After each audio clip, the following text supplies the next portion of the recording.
Hello, everyone. Thank you so much for joining me today. We are Movie versus Film, a film education and movie review channel that explores the many different ways in which stories are told on film by directors and screenwriters. My name is Robert Bellissimo, and I am the film guy.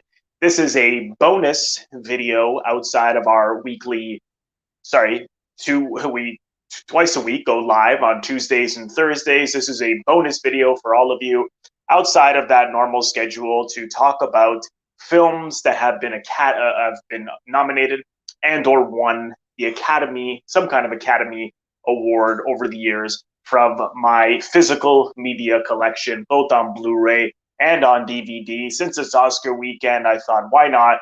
Let's have some fun. And I'll show you some of my collection. I'll offer trivia. I'll mention what awards or nominations and different things that these different films have won and how I feel about them. So anyone in the chat, feel free to ask any questions or leave any comments as I go along, and I will read out as many of them as I can. So let's dive right into it. First up on our list is It's a Wonderful Life, which I also brought up in my Cassavetes talk just on Thursday. It got how many Oscar nominations? 5 Academy Award nominations for Best Picture, Best Actor, James Stewart, Best Director, Frank Capra, and Best Sound Mixing and Editing. And this film, of course, is one of my favorite films. It's one that I watch every year that I have to have my tissue box ready for. We have reviewed it before. If you want to go to our video section under the playlist American and Canadian film reviews, you can see the video there. But this is just an emotionally gripping film with some incredible performances, which is really about accepting your life and seeing how much you really have instead of looking as to what you don't have in life. So it has a beautiful message, of course, beautifully told by Frank Capra in his idealistic manner, and I can't recommend it enough. This is a great DVD. It has the making of It's a Wonderful Life, a documentary featurette hosted by Tom Bosley, a personal remembrance from Frank Capra Jr., the theatrical trailer, and this one even came with a little ornament, which was very cool. So that's a nice little box set right there. Next up on our list is, this is a Godfather Part III. Of course, I have both the recent Blu-ray that just came out, which is the new edit that Francis Ford Coppola just made last year. And this is the original from 1990 that was part of a box set that came out 20 years ago, DVD box set of all the Godfathers. This one got 6 Academy Award nominations and didn't win any.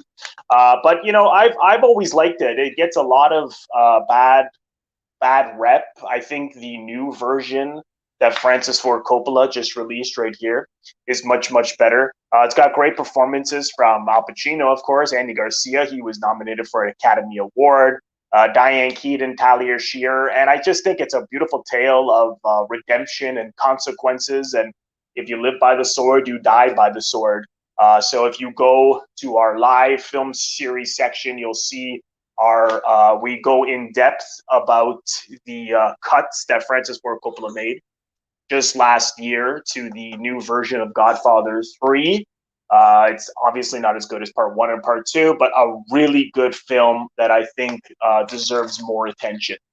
Next up, we got Birdman on, is it of? I always say on, of Alcatraz.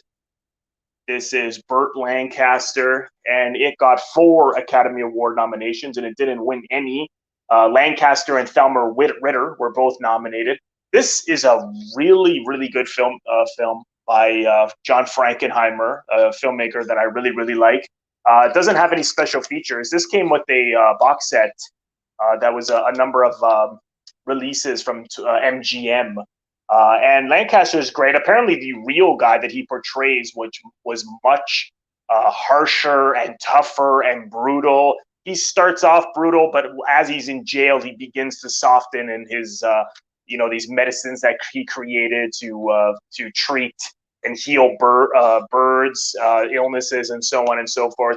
But it's a fantastic, fantastic movie. I really, really love this film.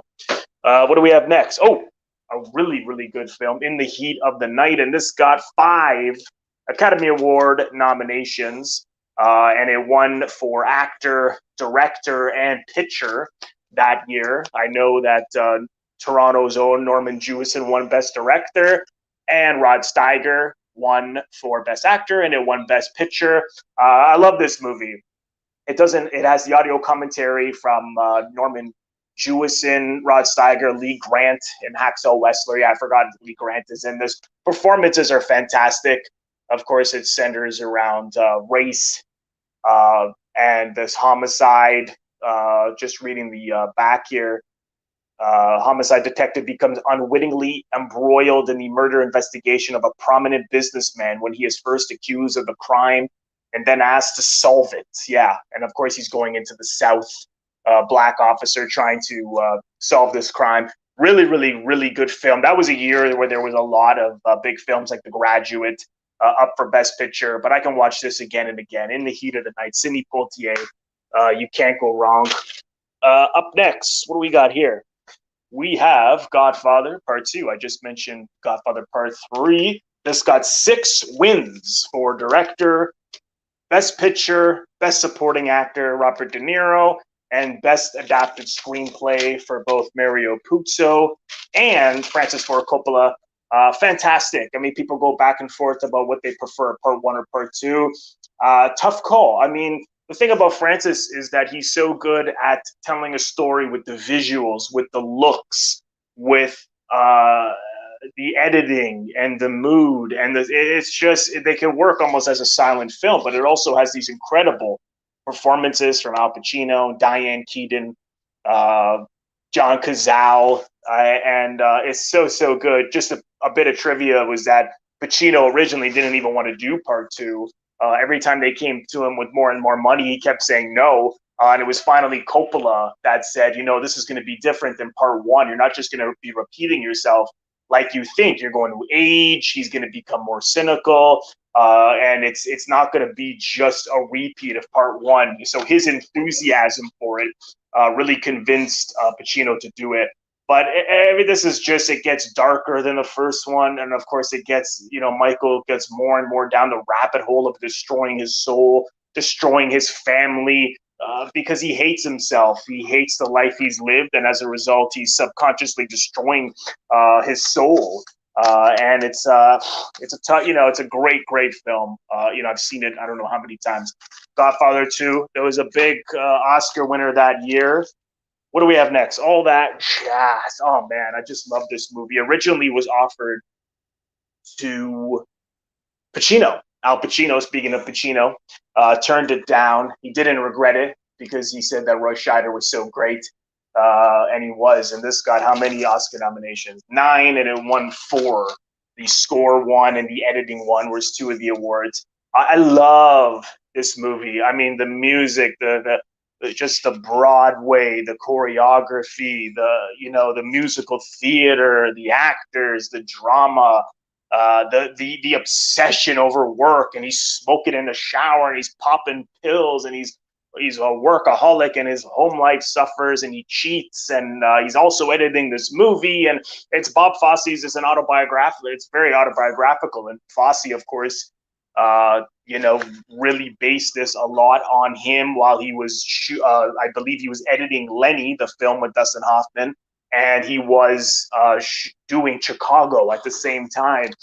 So this is just really what it's like to be in the arts in a lot of ways, but to a much greater degree. So I love it. I highly recommend it. This was also put out by Criterion Collection. I don't have the Criterion release. But this has bonus features. Roy Scheider does the commentary, and there are interviews with Roy Scheider, and there are some behind-the-scene clips of Bob Fosse, which I recall during the shooting as well. All That Jazz. We got to do a deep dive review of that one day. Next up, I really love these little box sets. I don't know if anyone has these TCM box sets. This is a Cagney. I love Cagney, James Cagney box set called White Heat, Each Dawn I Die, G-Men, and City for Conquest. And White Heat was nominated for the screenplay, and it didn't win, but it is a film that is a fantastic film noir. James Cagney didn't even want to do it. I believe he was forced under contract from Jack Warner, who we had long conflicts with, to do this film. And he had a really he had a really hard time doing it because he didn't want to. But the irony is, he gave such a phenomenal performances. I mean, that scene where he finds out that his mother has died and he's in jail. Oh my God, does it get any better than that? The anguish. We see different sides of him, though. He's a ruthless, cold-blooded killer, worse than any of the other gangsters that Cagney played. But he has this soft side, especially with his mother, which was really sweet and tender, and it gave him more feeling and more three-dimensional character. But of course, the famous ending made it my top of the world when everything blows up. The great irony, of course, White Heat and these beautiful, just a quick peek inside. I believe they're just, yeah, all the discs are just kind of, as you can see, they're all piled up there together. But I love these little sets. We used to have HMV, which is no longer around, which was a famous music and DVD and store in Canada. I would go buy these there, but you can get them online. Really, really fantastic. Training Day. I got the Blu-ray of Training Day. I didn't get this too long ago. I used to have it on VHS like 20 years ago. But this is a phenomenal powerhouse performance from Denzel Washington and Ethan Hawke. They got 2 Academy Award nominations for acting, Ethan Hawke and Denzel Washington, and Denzel won. That was also the year where Halle Berry won and Sidney Poitier got the honorary Oscar. So it's the first time that both lead actors were both African Americans, winning the Best Actor award. But he plays just a crooked cop, and it all takes place in one day, Ethan Hawke's first day of his job, and this is his partner, and he's a crooked, nasty guy who goes up in flames. But I love this film.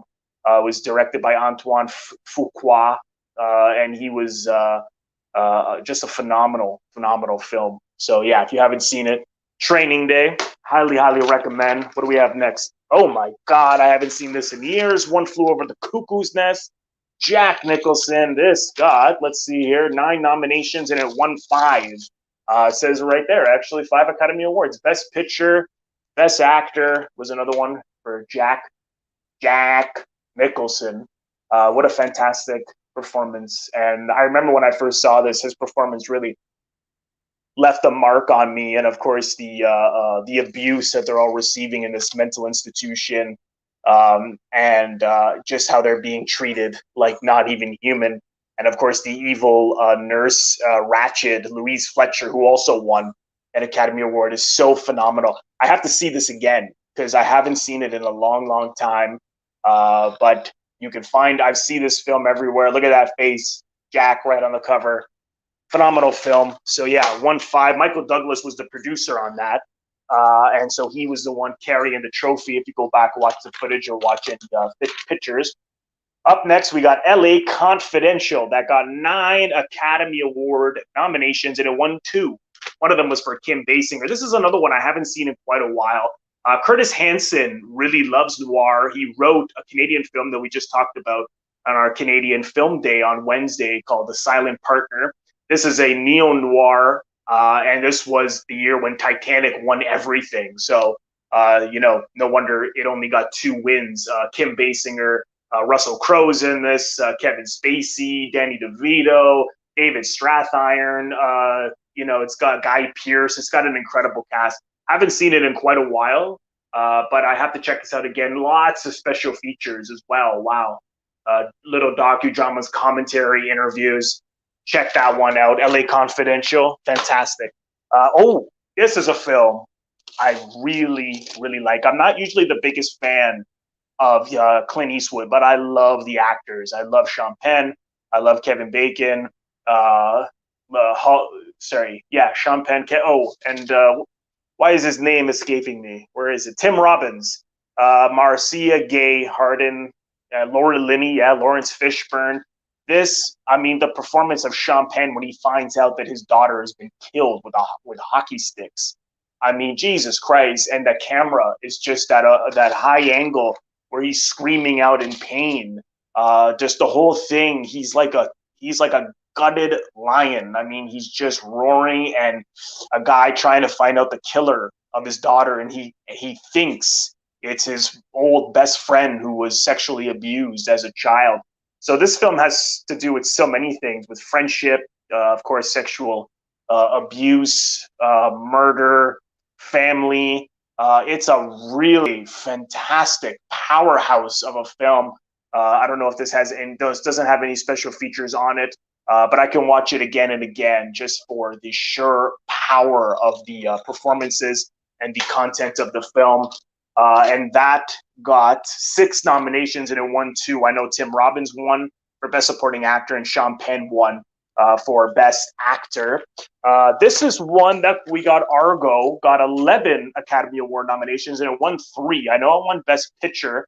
I can't comment too much on this. I remember that it is about the in Iran, when there was a hostage situation of American officials and how they saved them. But it's got a great, of course, Ben Affleck directed it. He's also in it. Bryan Cranston, Alan Arkin, John Goodman.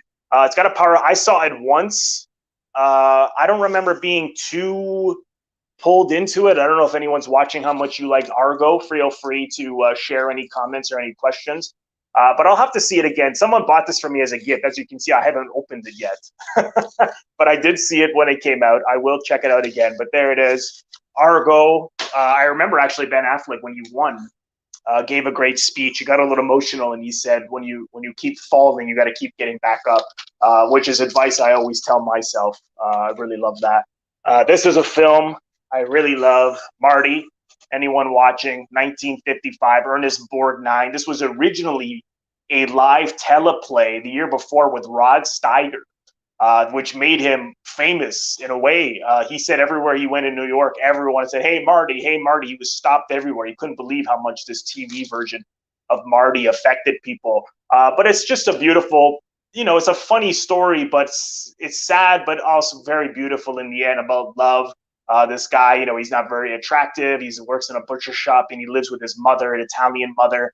And, his brother's moved out, and he's got a family. And everyone says, "When are you going to get married? When are you going to get married?" And he meets this woman who's not very attractive. And the mother doesn't like her for her own reasons, because she doesn't want to not live with him anymore, because she's afraid of being lonely. And his friend says she's a dog. And I just love what am I listening to you guys for? I like this girl, So it's really about individuality and finding love and not caring what anyone thinks. It's just a beautiful story, very funny. Marty got 8 nominations and won 4. I know Ernest Borgnine won. I'm not quite sure why Rod Steiger didn't do the film. I prefer Borgnine's performance. If anyone's watching, you can see the TV one with Rod Steiger. The Criterion Collection released a bunch of those live TV 1950s live television plays on 2 discs. Criterion and the Marty with Rod Steiger's on there. He played it he was really showing his depression and his sadness, whereas Ernest Borgnine had all that, but was acting to cover it up, as we do in life. And I just thought he had a charisma that was fantastic. We'll have to do a really good review on that one day.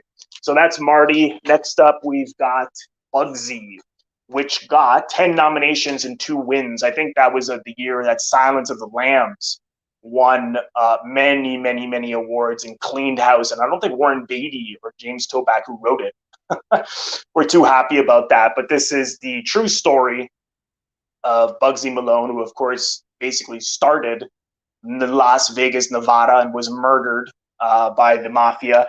And it's got, everyone's really good in this. Warren Beatty, Annette Bening, Barry Levinson directed it. Harvey Keitel and Ben Kingsley. Keitel got an Oscar nomination, one of my favorite actors. But there's one scene here where he gets someone to wink like a pig.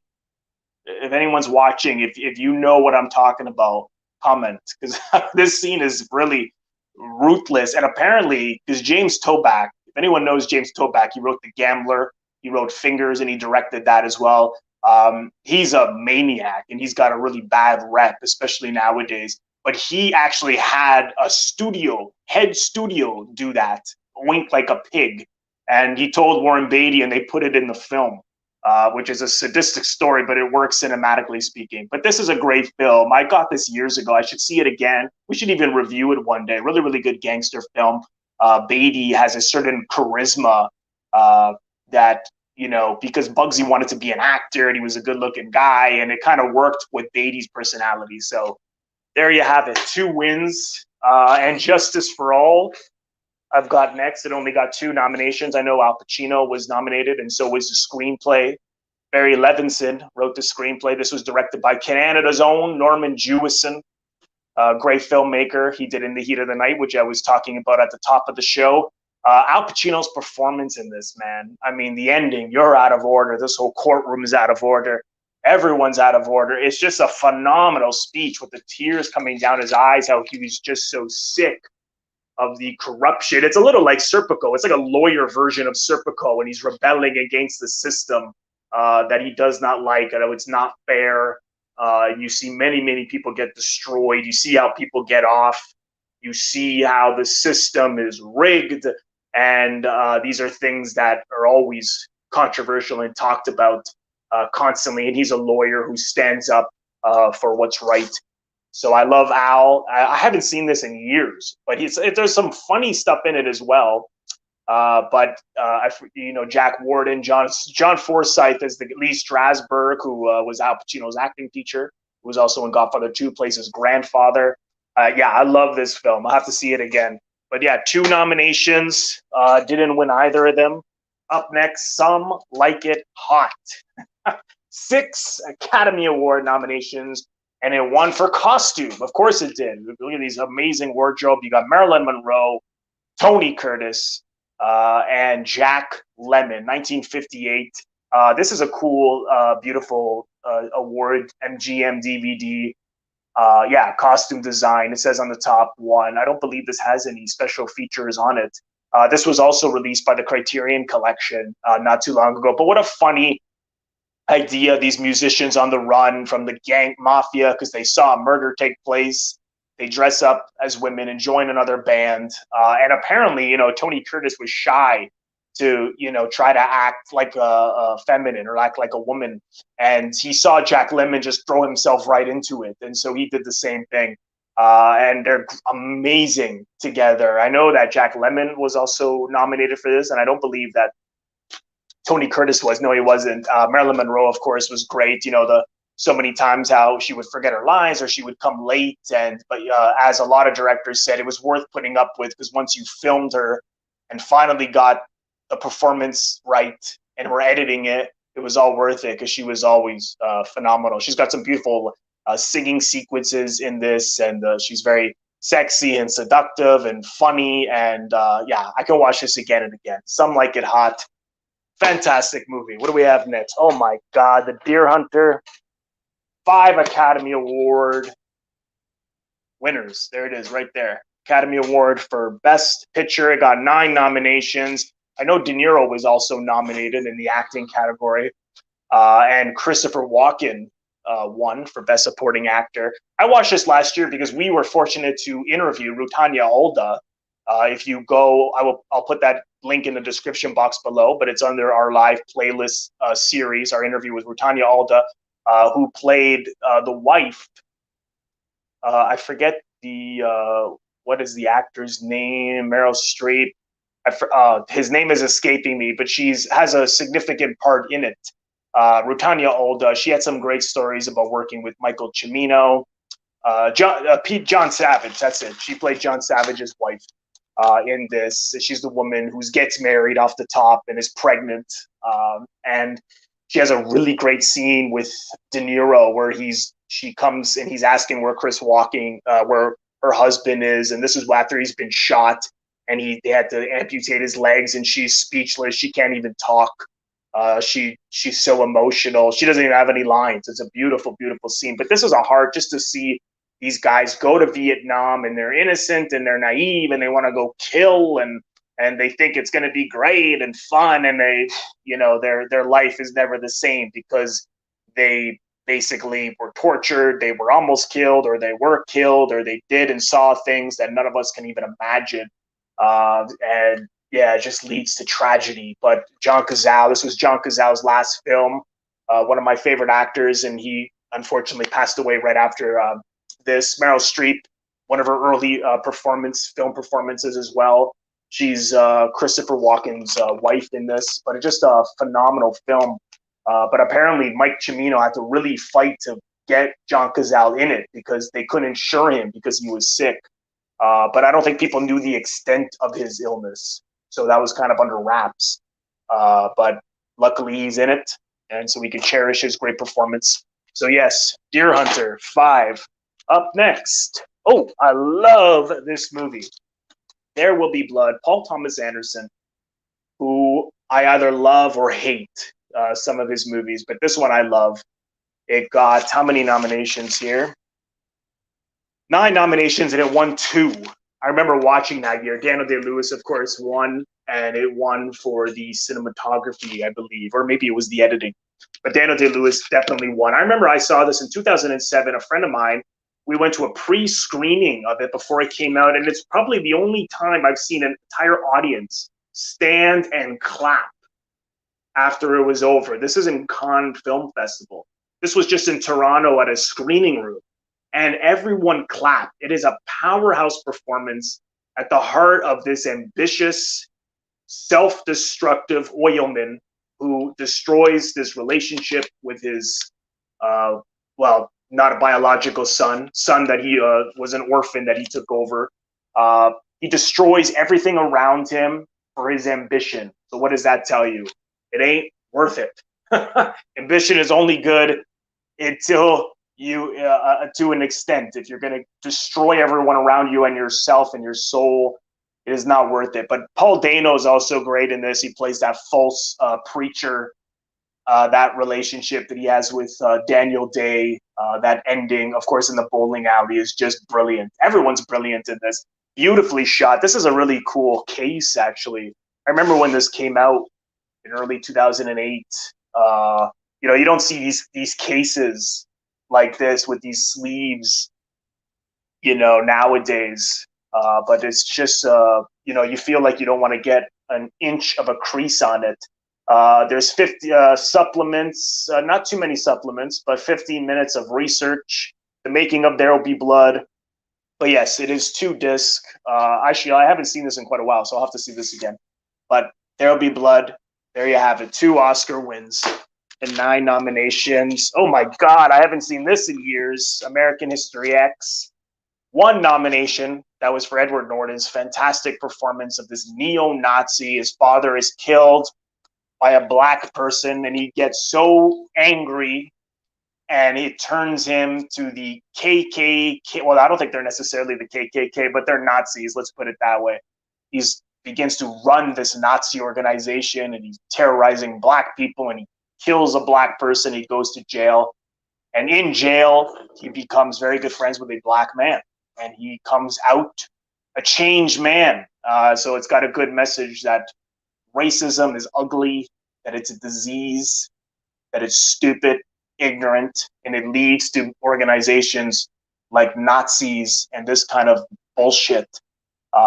So it's a great film, and it's really relevant. You know, these things are always happening, unfortunately, but especially what we've seen, you know, in the last 4 or 5 years in Charlottesville and places like that. When I remember when that happened, I thought of this movie right away. Maybe those guys need to see this because he changes his ways in the end, Edward Norton, thank God.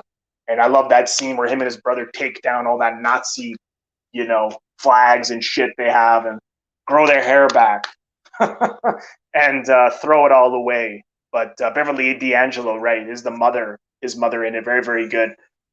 Really, really great film. Highly recommend. But it got 1 nomination.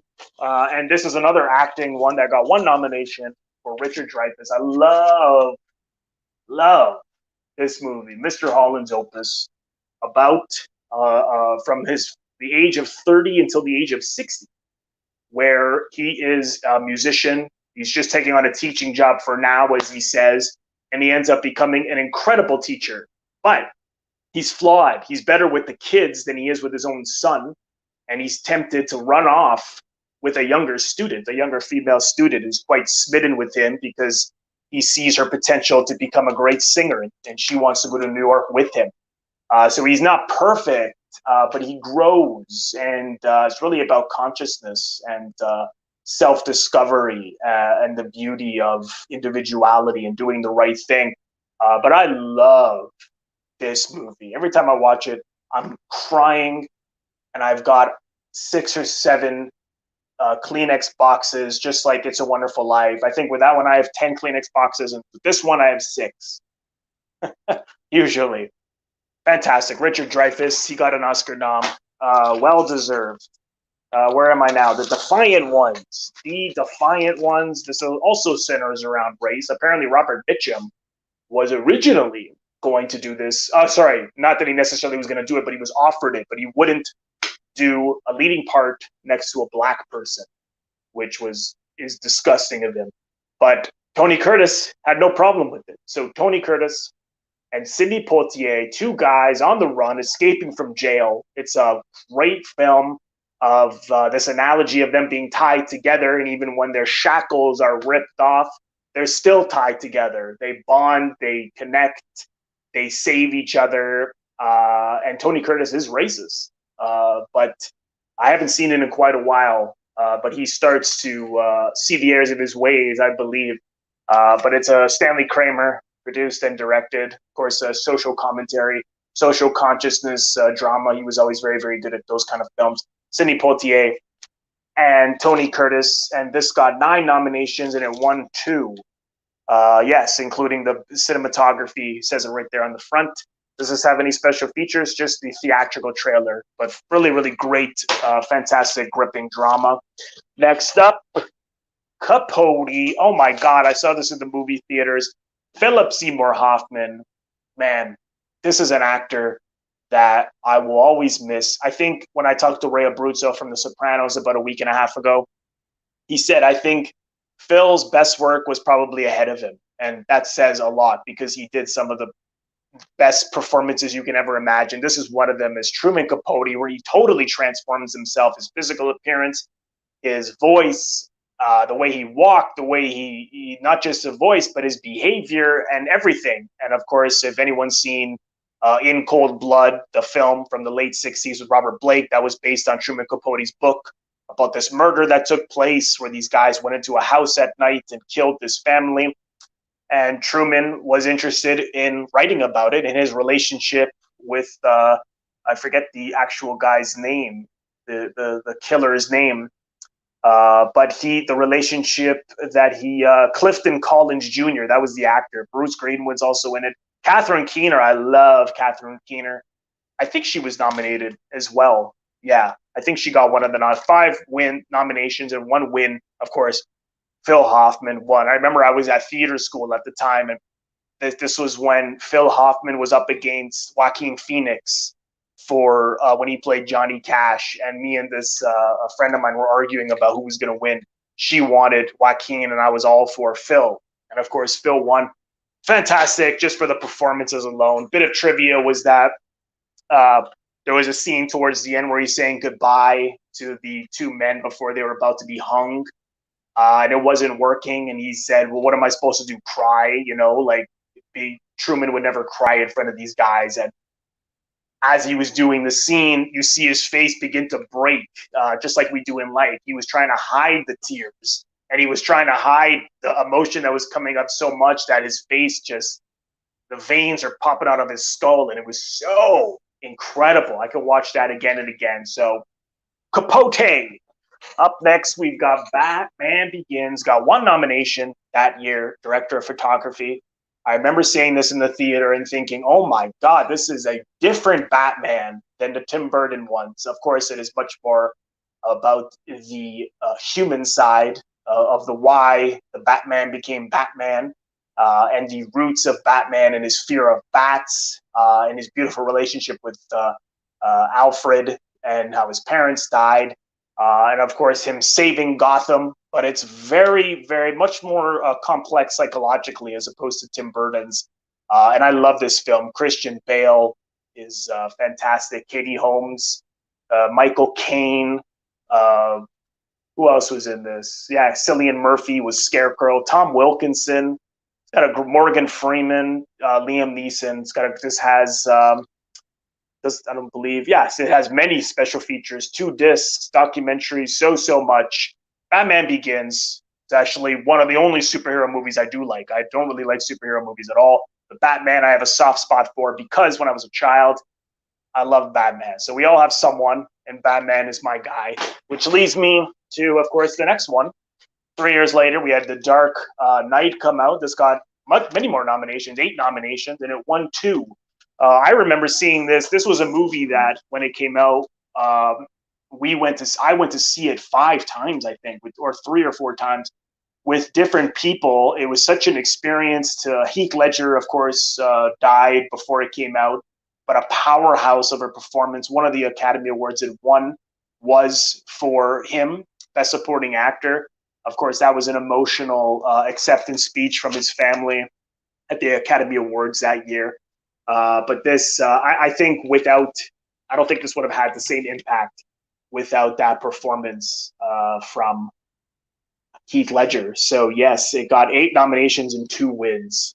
Really, really great film. This is 2 discs, special features as well. Wow, many special Gotham Uncovering, Creation of a Scene, Chris Nolan documentary interviews. Check that out. I'm sure it's also on Blu-ray, but I have the DVD there. Really, really great. And this is one of my favorite films, The Hustler. 5 Academy Award nominations, and it won 2. I always thought Paul Newman was nominated for this, for his acting, but he wasn't. I remember seeing this years ago, and then after Paul Newman died, I saw it again, and I loved it so much more than I remember. And I probably watch this every couple of years. And the core of it is a guy. It's funny that we're talking about certain films like There'll Be Blood, how too much ambition can sometimes destroy you. When to quit, when to say no. But you see this pool hustler get hustled. You see him destroy himself, destroy his girlfriend, destroy everything, and how he's being manipulated by George C. Scott, who is in this. And I think it's really about, again, consciousness, learning, love, learning when you're doing the wrong thing and growing and stopping and trying to be better. But it's just a beautiful, beautiful story. It's got 3 featurettes, Life in the Fast Lane, Fast Eddie Felson, and The Search for Greatness. This is also a really beautiful 20th Century Fox case. Yeah, it is also 2 discs. And I remember there is also a really, really great interview with Paul Newman. I'm actually surprised Steve and I have not reviewed this yet, but I do plan to do so very, very soon. Hustler, there we go. 2 wins, 5 nominations, which leads me to, I can't help but kind of, not necessarily cringe, because to be honest, love this movie, but I know there's been a lot of controversy in the last 5 years, certain details that came out about what happened on the set with this really controversial film, not just behind the scenes, but the content. But I was always fascinated by this. I saw this when I was really young, of course, being inspired by Brando and just that powerful performance and the beauty of Paris, and it's dark and it's gritty and it's romantic at the same time. And this lone man, his wife's committed suicide, and it starts off with him saying, "Fucking God." I mean, what a way to start a movie. But this relationship that he has with Maria Schneider, that's right, Jean-Pierre Léaud is also in this. And they're both not necessarily going through the same thing, but perhaps the same emotional life. He's depressed and she's depressed. She doesn't feel that she loves her fiancé. She feels like she doesn't connect with him. She feels like she's not really knowing who she is. She's much younger than him, and he's the same way. He's someone who was changed careers so many times, but he's an ugly guy, and their relationship, he doesn't want to know anything about her. She's like his drugs. They're well for each other. They treat each other almost like drugs or alcohol. Their escape is sex with each other. They meet in this hotel, and it just gets darker and darker and violent. and brutal and twisted. But just there's something about this relationship in this film that appeals to me, that when you're going through something, this escape that we look for in life sometimes, where do we go? And it takes them to some bad places. And as you know, as I'm talking about it, I remember Brando once said, I don't know what this movie's about. And I'm not even quite sure what it's about, but I could just, there's something that always hits me on an emotional level that I haven't seen it in quite a while, mainly because of the details that's come out about it in the last 5 years. I find it hard to watch as a result of that. But this doesn't have any special features on it. But man, Brando, you just talk about performances, not just off the top, but the scene. He's one of these actors that when he responds, you feel it. You really, it just hits you. And there's so many great performances on film, but how many times can you say, unless you're watching a play, that an actor or an actress is so responsive that you feel it in your gut? I've experienced that with this movie so much. I just think his performance is phenomenal. He's weeping over his wife at the casket, when he's arguing with her mother, off the top. It's just a raw, naked, vulnerable performance. So Last Tango in Paris got 2 nominations. Bertolucci was nominated, and so was Marlon Brando, and I doubt Brando showed up. This was after The Godfather. And speaking of Bertolucci, another Bertolucci film, The Conformist, which got 1 nomination, which, you know what, I haven't seen this in a long time. But yes, just off the top, visually electrifying masterpiece. That's the first thing I recall, is the visuals of this film, the blues, the sadness. It's so European Italy, 1960s, 70s. They all feel like they're borderline horror films. But I don't even, this is a 30-year-old Italian Marcello who's targeted by a fascist espionage organization to lead a deadly mission in France. Yeah, Stefania Sandrelli is in this. She was in I Knew Her Well, which we reviewed. I have to see this again. There are some making of special features, but like I said, the first thing that pops out to me is the visuals. Haven't seen it in quite a while, but it did get 1 nomination, and that is also a Bertolucci film. Hoosiers, this got 2 nominations. Dennis Hopper was nominated for Best Supporting Actor. Apparently, Gene Hackman thought this was going to be a career killer. I'm not quite sure why he thought that, because it's a pretty commercial tale. You know, guy, you see these great sport films, coach with a team that is not very good, and he brings them up to win the championship. But I remember Dennis Hopper is great as the alcoholic father who can't quite get his life together. And him and Gene Hackman have I haven't seen this in about 8 years, I think, but him and Gene Hackman have a great scene where Gene very gently tells him to try to get his life in order, very gently. And Dennis Hopper responds also in a very subtle way to say, get out of my house. No anger, not what you think on the page. It's very somber, but it's beautifully acted. But I'll have to see this again. This is Hoosiers, and it got 2 Academy Award nominations, which brings me to 400 Blows, which I didn't know till today. Apparently, the script by Francois Truffaut was nominated. This biographical film that we reviewed. If you go to our foreign film reviews, you can see our review of the 400 Blows. I just love this movie. The independent film about this young, rebellious student in Paris whose parents are just Paris. I can't, everything with P. His parents are brutal with him, treat him, I would say abuse him, really. And you know, they do not know how to handle him, and just like, which happens probably often, send them off to some school, send them off to some boarding school. People who just can't communicate, can't come together. It's quite sad. It's a sad story about what happens to this young man. As we know, there are many sequels, so he goes off to have more of a journey. Antoine Doinel, this was played by Jean-Pierre Laude, who was 14. He was in Last Tango in Paris, which I just talked about. But this is just an extraordinary film from probably one of my favorite French filmmakers, Francois Truffaut. But it did get this is also on Criterion, but this is the Essential Art House release of this. I'm not sure where I got this. Janus Films release, but it's also on Criterion. Really great. I love it. I could see it again and again. Cat on a Hot Tin Roof. 1958. I don't. I like the film version, but I love the play so much. Someone who's from the theater. I did the play actually 12 years ago, and what they did was they took the homosexual aspect out of that, whether Brick was gay or not. That's what's ambiguous. It's really left up to the audience. He's depressed over the fact that his friend committed suicide, and they make it in the film that he's simply depressed because it's his friend and nothing more than that. But the play, it's a much deeper relationship than many people. Of course, this is the South in the 50s when homosexuality was considered a crime. And in the play, of course, he commits suicide because he realizes he's gay, and Brick blames Maggie for it because she's the one who really brought it out of him. But this is just such a great film. It got 6 nominations and it didn't win any Academy Awards, but Paul Newman was nominated as well as Elizabeth Taylor was also up for Best Picture. But the film is good. It's not as good as the play, like I said, but it's got some scenes that are not in the play that are really well written. Richard Brooks, who's a director I really admire, wrote and directed it. So there you have it, Cat on a Hudson Roof. These are these old DVD releases where they had these kind of, I don't know how to describe these plastic cases, but I kind of miss them. But it's only got the trailer.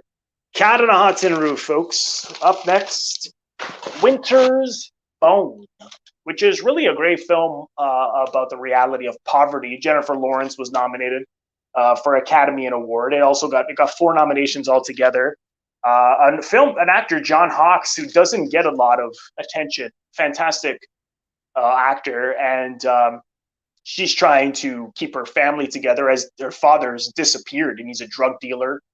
She gets into some dangerous situations in order to find him, but it's a raw, scary reality of the poverty. And Jennifer Lawrence, this was before Silver Linings Playbook, before she was a big star, but this was a huge break for her as she was nominated for an Academy Award. So there you have it, Winter's Bone from 2010, which leads me to The Pianist, which got 7 Academy Award nominations, and it won 3. It says it right there, 3 Academy Awards. Roman Polanski, Adrian Brody, and it won for Best Picture. Of course, Polanski was a child of the Holocaust. He was there in this story, which is a true story, of course, of the Polish Splilsman. I'm probably not saying that right, was the name.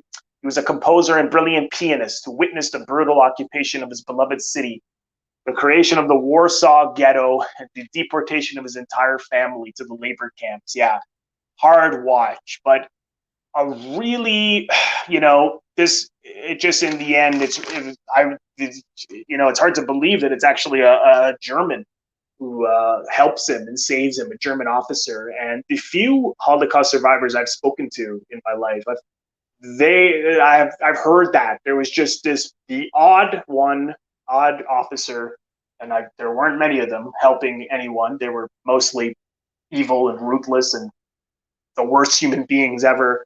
But the odd one would give them food or help them or what have you. But you see this in this film.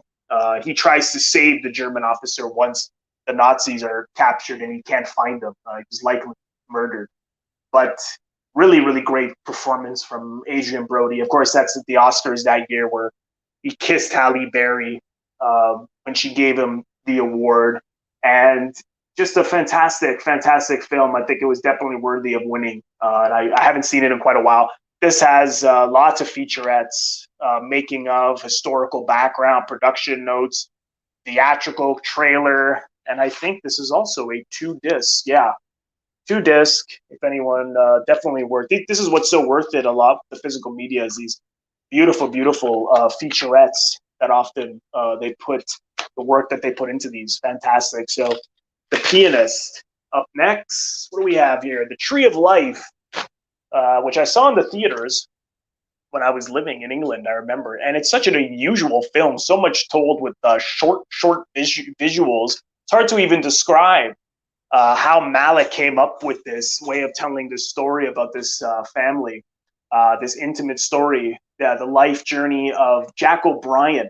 I haven't seen it in quite a while, but it got 3 nominations, and it just kind of hits you on an emotional level. I think it's less about necessarily narrative but more on love and family and letting the images tell the story. It almost plays like a silent film, but I'll have to return to this sometime. Jessica Chastain is also in it. Brad Pitt, Sean Penn, Tree of Life. Again, it got 3 Academy Award nominations, which brings me to Alice Doesn't Live Here Anymore. Martin Scorsese, 1974.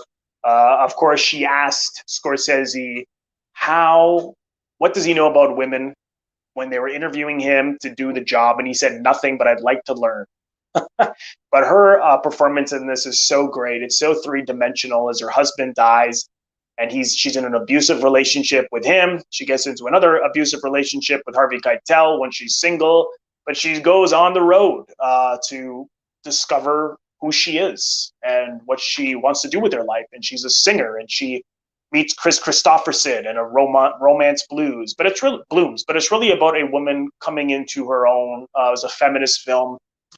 Considered a feminist film at the time. A lot of people were angry at the ending that she winds up with a guy. People felt that she should have just been independent. But that's Scorsese, from where he's from. That's just the way he saw it. He couldn't help but have the two of them come together, but they come together on her terms. They say, she says, I have to be a singer, and that has to be part of my life. And Chris Christopherson does not try to control her or tell her what to do. He's very accepting of who she is and loves her for who she is. So it's a beautiful story. Alice Doesn't Live Here Anymore. This was part of a Scorsese box set, Warner Brothers box set that came out. Actually, we ranked a number of Scorsese films in a video, which I'll leave in the description box, but you can find it on our channel. This was one of the ones in that box set that we talked about, films of his from the 70s. So Martin Scorsese's, and that I believe I said, but yeah, 3 nominations, and it won for Best Actress for Ellen Burstyn. Beautiful film. Passion of the Christ. Who remembers this? Of course, I remember when it came out, my father and I went to see it, and man, I mean, people were cringing because the violence, it's so brutal. The whole thing is just when he's tortured and crucified, and Mel Gibson really puts you through that experience. And I remember, even because I was brought up in a Catholic school, our history teachers said, of a crucifixion, I mean, yeah, it's if you read about what they did, it's brutal, it's vicious, it's the worst way to die that you can, one of the worst ways to die that you can imagine. But it's beautifully shot. They got 3 nominations. I know for wardrobe and I believe cinematography. It doesn't say it on the disc here, but this was a huge independent film at the time. I remember everybody around the world was talking about it, but it's quite shocking in its depiction. And Jim Caviezel plays Jesus. Really great film. Passion of the Christ. Casino. Martin Scorsese. I'm not a big fan of this. It's the characters are just too unlikable. But of course the performances are great. It's really long. I enjoy it, but I don't care to see it too often. But Sharon Stone's performance is phenomenal. They offered it, I believe, first to Michelle Pfeiffer, and she turned it down. Sharon Stone screen tested. She felt her screen test was not good, but she got the part, and she gives a phenomenal performance as Ace, is De Niro's wife, who's a drug addict and a hustler herself. But Joe Pesci gets murdered with baseball bats, and Frank. It's really brutal film. Destruction of the gangsters in Vegas, and but it's a very well done. But yeah, that's the one nomination it got, was for Sharon Stone, which leads me to Born on the 4th of July. 8 nominations, and it won for 2. And I love this movie. Actually, Ron Kovitz was originally supposed to be made in the late 70s with Al Pacino. And I forget who was going to... Oh, William Friedkin was going to direct it. William Friedkin ended up doing Cruising with Al Pacino. And this was done 9 years later with Tom Cruise and Oliver Stone directed. And his performance is just phenomenal. Nothing he had done before. I remember when I was younger, never really thinking much of Tom Cruise until I saw this movie. And then I realized how good of an actor he is. To me, it's a shame. I feel like he's done all these action movies for so long, and Mission Impossible 15 or 16, I don't know how many of those he's done. It's like, Cruise, go back to some real acting. Come on, go back to this stuff. He has a great scene with Willem Dafoe where they're both in their wheelchairs. where they're just a phenomenal film. But of course, he was shot, wounded in Vietnam, a little like Deer Hunter in the sense that he was all for the war, and then he gets paralyzed and he realizes it was all bullshit, and they were tricked and conned and sent there for nothing. But it's a phenomenal true story. Ron Kovic, Tom Cruise, Oliver Stone won the directing award. Phenomenal. Born on the 4th of July. What is next? Strangers on a Train. This is my Strangers on a Train. This is my Hitchcock box set. Another TCM. Beautiful box set. I believe I got this for my birthday from my wife about 4 years ago. And this is a great film. This also has Suspicion and I Confess I'm the Wrong Man on here. It got 1 nomination for Best Cinematography, but Suspicion, I believe, got 3 nominations, and it won for Best Actress for Jack. Joe says it on the back. Joan Fontaine, Academy Award for Best Actress. Haven't seen Suspicion. If anyone's watching, let me know what Suspicion is like by Hitchcock. Haven't seen it. Of course, as we know, Hitchcock never was nominated, I believe, 5 times. Never won the Academy Award. When they gave him the honorary Oscar, he just said thank you, and that was it.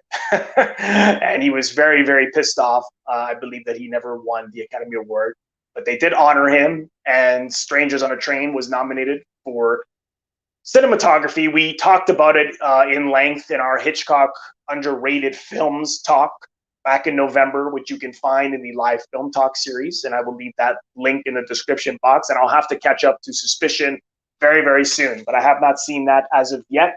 Which leads me to, what do we have next? Color of Money, another Paul Newman film. We talked about The Hustler. This is the sequel to The Hustler. 25 years later, Fast Eddie Felson. Paul Newman said he always wondered what this character was up to and where he went when he left that pool room at the end of The Hustler. And this is where he went. And he ends up managing Tom Cruise. And Tom Cruise's girlfriend goes on the road, and they hustle and they try to make money. But it's really about Paul Newman finding his way back to himself. It's a beautiful, beautiful story. I think he lost who he was along the road, and he goes back to who he is. And I think it's he won the Academy Award. It was the only one he won as an actor after many nominations, and he didn't show up because he thought they weren't going to give it to him, and they did. So there you have it. And how many? You got 4 nominations, and yes, the 1 win was from Mr. Newman, one of the greatest, phenomenal, best actors and beautiful people that I know, which leads me to one of my favorite films, A Woman Under the Influence, directed and written by the man who needs no introduction, John Cassavetes. It was nominated for only 2. I thought this got a Best Picture nomination. I was wrong. It was nominated for 2 nominations for Best Director and Best Actress. Jenna Rowland, she lost to Ellen Bernstein. We just talked about Alice Doesn't Live Here Anymore. Oh my God, this movie. I mean, I've talked about it so much on this channel with Tom Ernst that came up with, I always mention Cassavetes.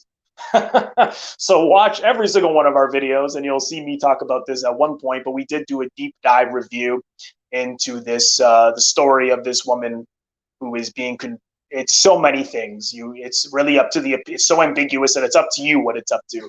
But it's really a love story. It's about being controlled. It's about mental illness. It's about alcohol. But it's really exploring the beautiful couple who love each other but can't quite come together, can't quite accept each other, or he can't accept her, and has a beautiful, hopeful ending. But it's funny, it's raw, and it's one of Cassavetes' best films. It got 2 nominations, which leads me to Faces, another Cassavetes masterpiece, 1968. Of course, he shot this in 1965 and didn't finish it until 1968 because they had to stop and start. Back then, making a film on your own was way harder than it is now. The cost of film and editing suites, you didn't just have your computer to pick up and go and edit your film.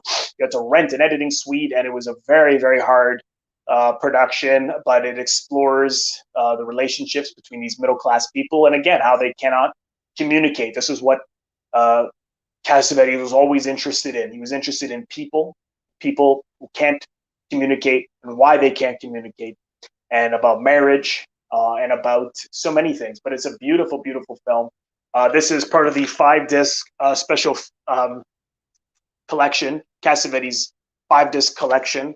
It has many special features, as you can see, 2 discs, and I just love it. We're going to review it probably very, very soon. But yeah, we've done many Cassavetes films, but this was nominated for Best Screenplay. Cassavetes, Lynn Carlin, Best Supporting Actor. She had never acted before. She was actually Robert Altman's secretary, and Cassavetes hired her, and so was Seymour Cassell. He has a great performance as the young guy who's Chuck, I believe his name was, and yeah, he was nominated as well. So Faces, of course, Cassavetes. If Cassavetes shot a blank wall, I'd recommend it. So of course I recommend it. Up next, Rocky, which to my surprise we have not reviewed yet. But how many? This got 9 nominations and it won 3. Best Picture. Yeah, Best Picture. It says it right there. I know John G. Alvinson won for Best Director. Phenomenal, phenomenal film. Of course, it's really about individuality. I'm not surprised that Frank Capra loved it a lot because it reminds me so much of his films about this guy going the distance.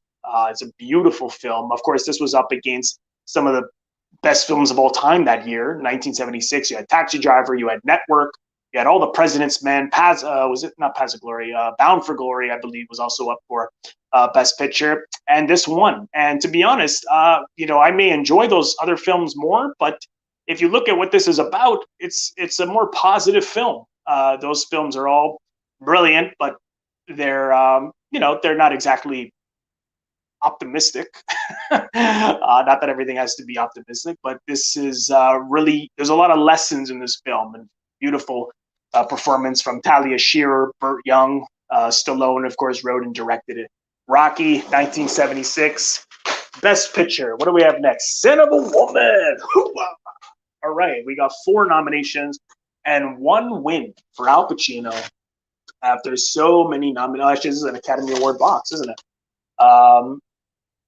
After so many nominations over the years, he finally won. He beat out, I believe, Robert Downey Jr. For Chaplin and Malcolm X, Denzel Washington. But it's a phenomenal performance. Playing blind is not easy as an actor myself. To do that is not easy. And Chris O'Donnell, apparently, he wrote Chris O'Donnell a letter after this film saying, "I heard your performance was phenomenal. I don't know because I never saw you." He was probably so in character that he just was blind. I don't know. But it's just a great film. Powerhouse performance and this friendship that develops between Chris O'Donnell and Al Pacino, who is basically suicidal. And Chris O'Donnell gives him or tells him that what life is worth living. And that even though he's blind, there are still things in his life that he can love, that he can cherish, that he can pursue. So it's a great film. They really save each other because Chris O'Donnell's also very much in trouble at school. Great film, of course. Pacino, forget about it. Up next, what do we got here? Son of a Woman, On the Waterfront. On the Waterfront, we also have reviewed. This was a huge winner. 12 nominations and 8 wins. 8. That's a lot. 12 nominations, of course, Best Picture, Best Director, Best Actress for Eva Marie Saint, and of course, Marlon Brando's first Oscar, and he was there for this one. He did accept it. He was on Good Behavior. You can watch the him accept it on YouTube. Phenomenal film about this longshoreman, again, about consciousness, about doing the right thing, exploring these people are working on the docks in Newark, New Jersey, mafia who killed someone, Terry Malloy, who Brando knows all about it. And it's the love of a woman that takes him out of his cynicism and his animalistic behavior to do the right thing. Beautiful, beautiful film written by Bud Schulberg. Again, we have reviewed it. If you go to our it's movie versus film playlist, I'll leave the link in the description box. We go deep into it, Steve and I, On the Waterfront. It got 8 wins. Up next, what do we have here? Streetcar. Oh, I lost my Streetcar. Here it is. Streetcar Named Desire. This is another one of these great, phenomenal films from box sets from Turner Classic Movies. It also comes with Julius Caesar, Reflections of a Golden Eye, Teos of an August Moon, and A Streetcar Named Desire. This is a Brando box set. Again, like I said, I love these little TCM box sets. Streetcar got 12 nominations, and it won for Best Picture, Best Director, and the actors. Carl Malden won, I believe, or it was either Carl Malden or the two, Kim Hunter. Kim Hunter. Vivian Lee won. That's right. Tennessee Williams also adapted the screenplay and wrote the play. Brando did it on Broadway, but a phenomenal powerhouse performance about this brute and really how he, again, destroys this relationship with these two sisters for nothing, for his own suspicions and his own insecurities and his own getting into his own way and his own jealousies, and a guy who hates himself. And he's a brutal guy, but Brando brings feeling to him, makes you empathize with him to a certain extent, but at the end you still know that he's an awful guy. So you can see many different people play this part on television films over the years. Alec Baldwin, Ben Foster did it in England, which they filmed and you can find on the National Theatre's website. But nothing to me is better than Marlon Brando as Stanley Kowalski and Vivian Lee as Blanche Dubois. And as an actor myself, it's one of my favorite plays, and I definitely have to do this at some point. Tennessee Williams, also one of my favorite writers. And as I said, Streetcar got 12 nominations, and it won 4. Julius Caesar was also nominated, I believe. And yes, it was. It got 3 nominations. Beautiful. I love the story. Julius Caesar, a monologue I've done from that many years at auditions. And Brando, they didn't want him for it because they thought he was like this bumbling method actor, as they put it. How is he going to have to be able to speak so clearly, to speak the poetry of Julius Mark Antony? And of course, when he showed up and began to act, no one knew it was him. He had transformed himself. He had worked on his speech and his diction, and he loved Shakespeare. Apparently, he recited Shakespeare all the time. He was obsessed with Shakespeare, even though as much as he said he hated acting, he really, really loved Shakespeare. And he gives a phenomenal performance. And it's just a fascinating play about war and empathy, even for your enemies. But it resonates even today. This is why people still do Shakespeare, because it holds up. It holds the light up, the mirror up to who we are. And it's really rooted in feelings and emotion and exploring human relationships. And I think that's why people still do it and why people still adapt it on screen. But it also got 3 Academy Award nominations. Brando was nominated, but he didn't win. That was from 1953.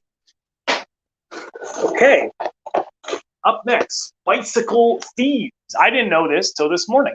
Got 1 Academy Award nomination for Best Screenplay. And I reviewed it quite a while ago. You can find it in our foreign film section.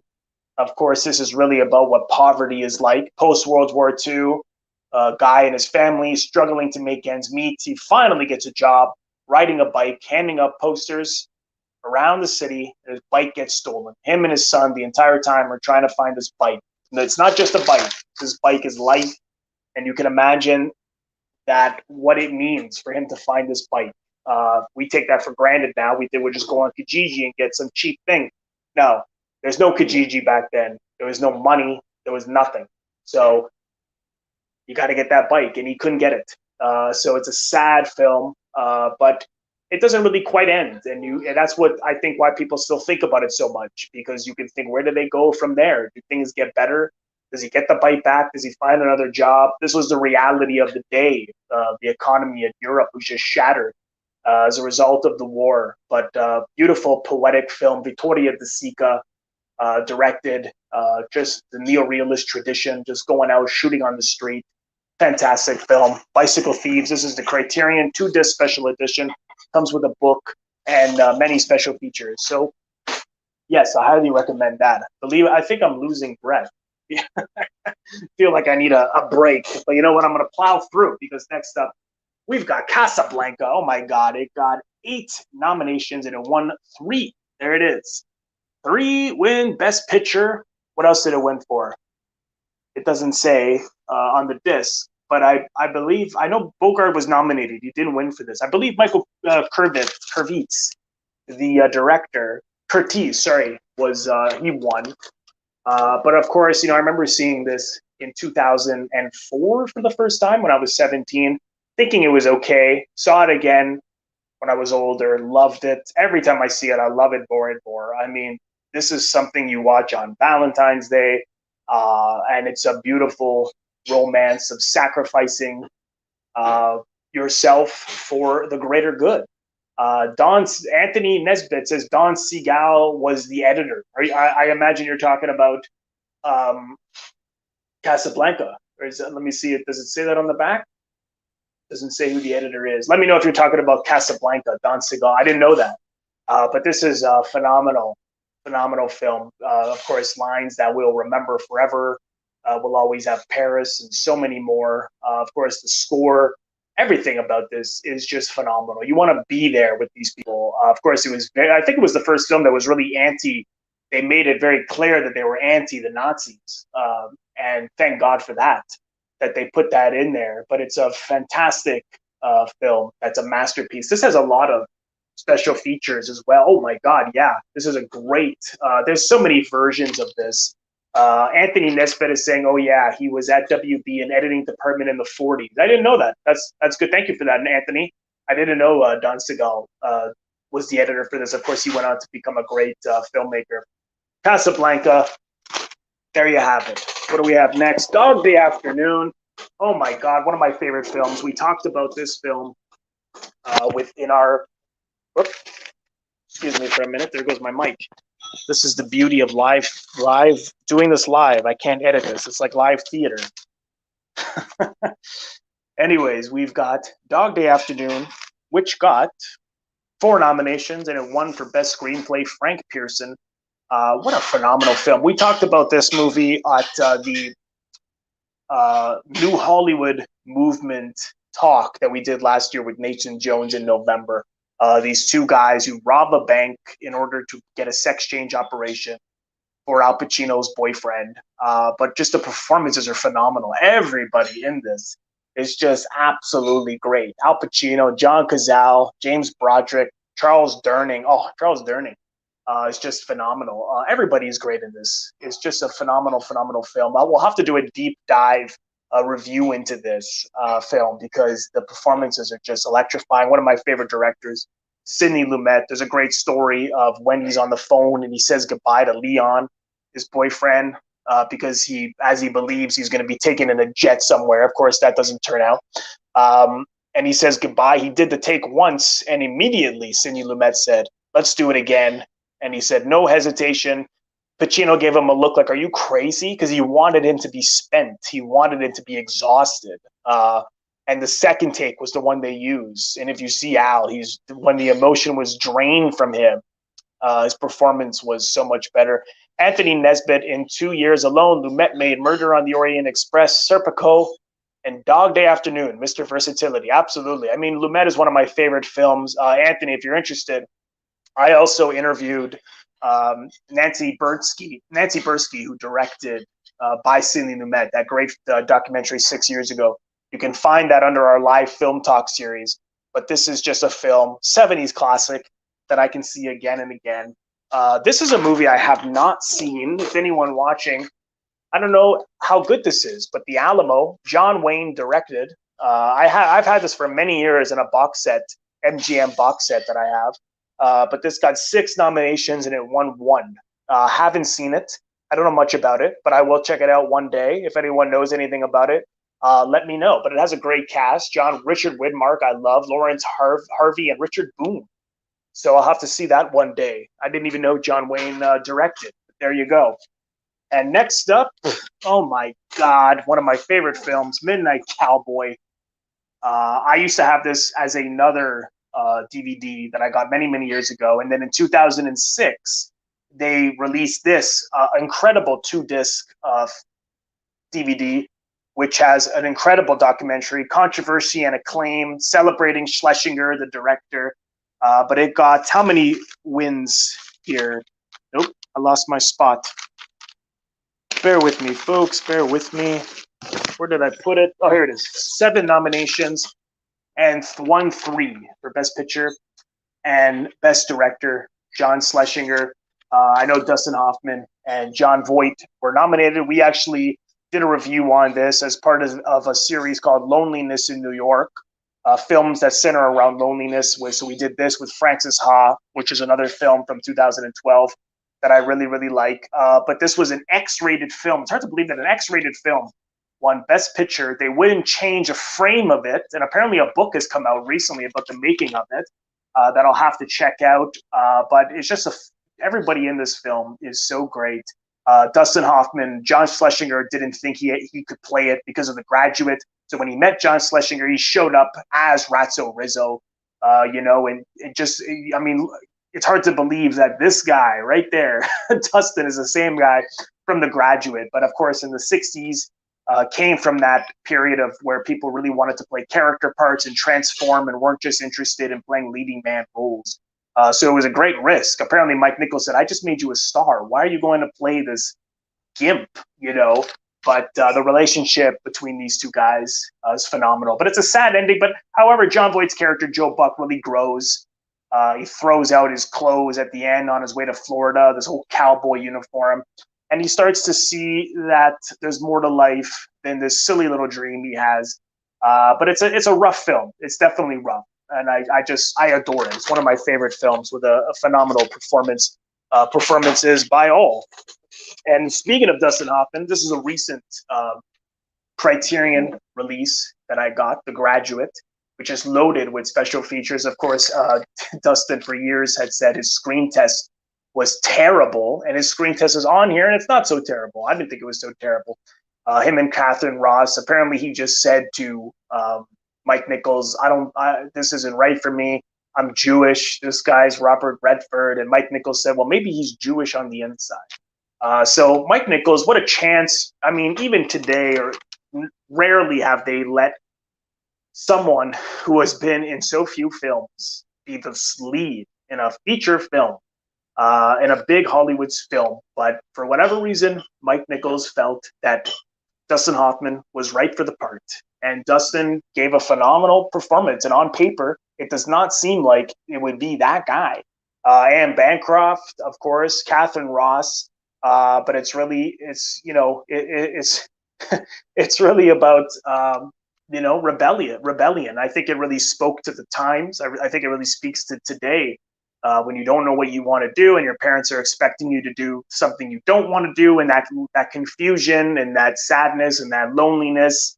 And he goes on to get into this relationship with Anne Bancroft, and it's funny, but I think it strikes a chord for anyone young, anyone who's wanting to get out of the what they know in their life and go on an adventure to self-discovery.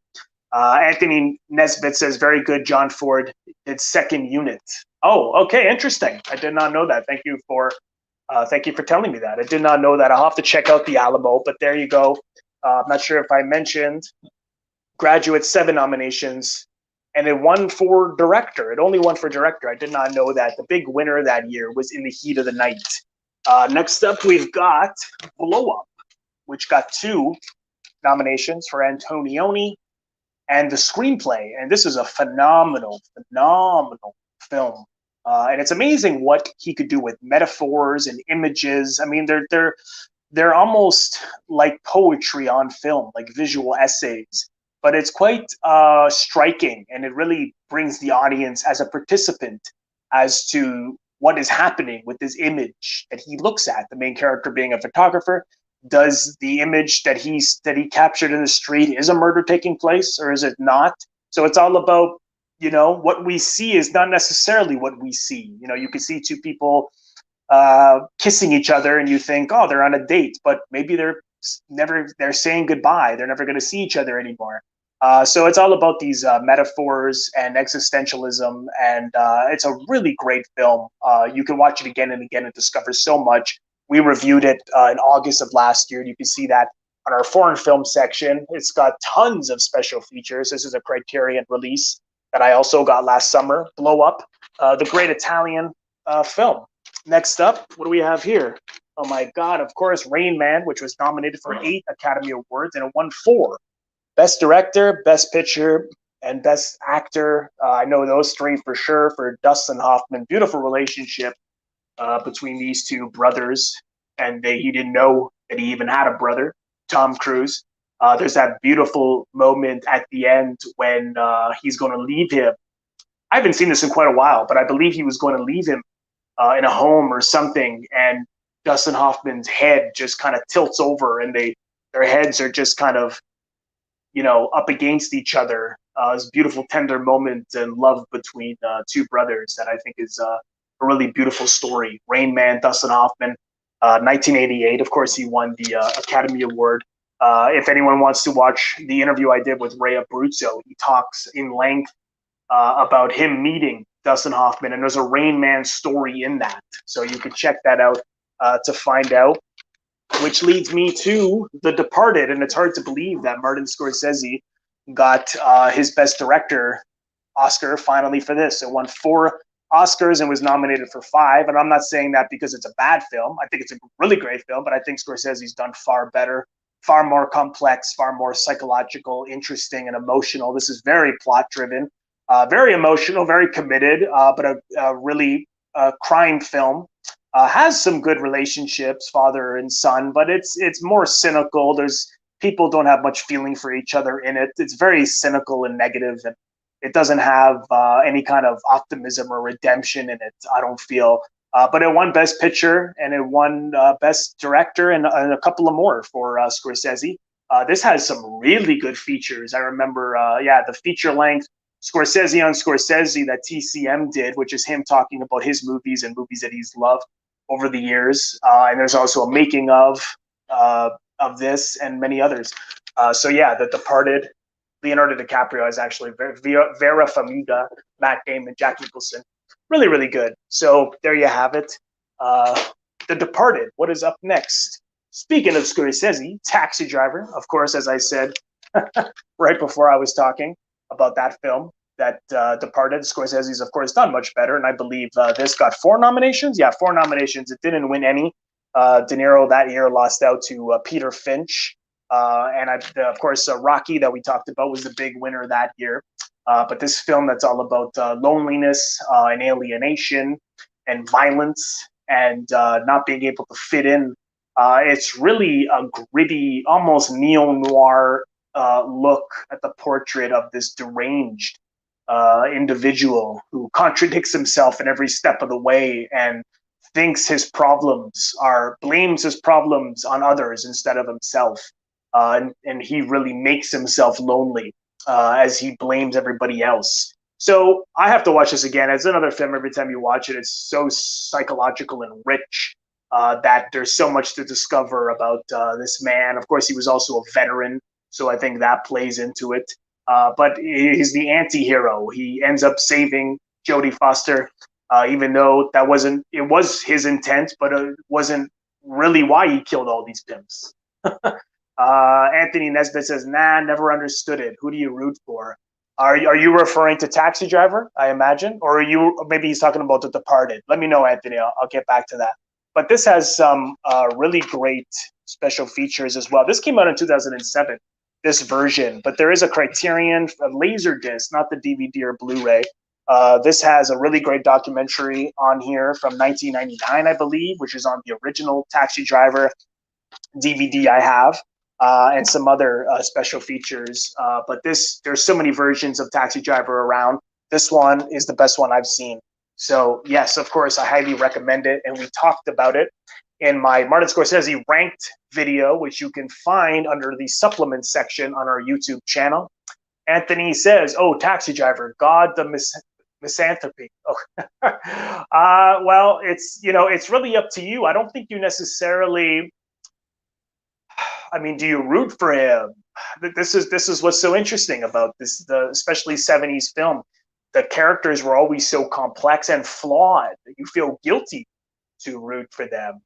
So what does that say about you? What does that maybe say about people? Maybe we need to be more sympathetic to even bad people who seem bad or are bad. I mean, everyone has their own ignorance of reasons why they justify what they do. So I don't know I don't necessarily root for him, but I suppose everyone can identify with him in a way, in his loneliness. I think we've all experienced that at some shape or form. But yeah, Taxi Driver, 4 nominations, and I remember Scorsese was not happy that it didn't win any. Which leads me to another 76 classic, Network, which got 10 nominations and 4 wins. I know Faye Dunaway won, Peter Finch won. Really great film. And God, who predicted? This was like Patty Chayefsky. He's the other big winner. Predicted the future with reality TV, with the media, with people being influenced by the craziest of things. I mean, God, we're living in a world where reality television host was the president for 4 years. So, I mean, this is just a film that will always hold up, will always be relevant. Sidney Lumet, excellent direction, phenomenal cast, phenomenal performances. One of my favorite films, hands down. William Holden gives a brilliant performance, but Faye Dunaway really is the, and Duval, they have no feeling for anybody. And I think you see that often with people just having no empathy, no understanding, no compassion. And William Holden is the one to say, you guys are fucking insane. This is a human being. What they're doing to Peter Finch, his mental health issues, and they're exploiting him and profiting from it. And, we see that all the fucking time. And it makes me angry. Just like the famous line, I'm so mad, I'm not going to take it anymore. I mean, God, that is so true. But Network will always be a classic, in my opinion. So, yes, 10 nominations and 4 wins, which leads me to another fantastic Sidney Lumet film, 12 Angry Men, 3 nominations. We talked about this with, oh my God, his name is escaping me. We're actually going on his podcast. It'll come to me. But we did a live podcast on classic Hollywood films, Singing in the Rain, and 12 Angry Men was chosen by our guest. The Movie Palace podcast is the host of that. Came on and we talked in length about 12 Angry Men. If anyone wants to see that, another film. It's amazing how Lumet pick films that hold up like gangbusters nowadays, that are just relevant socially, economically, in so many ways. Of course, this jury is trying to decide the fate of a boy who killed his father, and it seems that he definitely did kill his father. And what you find out is that there's biases, is that there's racism, is that they're looking at it as a black and white situation. And Henry Fonda, of course, about people standing up when they should, when it's not always easy in a room of 1 against 11, says, well, let's talk about it. So Reginald Rose, this was also a live television drama originally from 1953, and then 1957. This was Sidney Lumet's first feature film at the age of 33. It was produced by Henry Fonda. This has loaded with special features on the Criterion collection, interviews with Sidney Lumet. It also has Tragedy in a Temporary Town, which is a teleplay that Lumet did. Of course, he started on live TV as a director.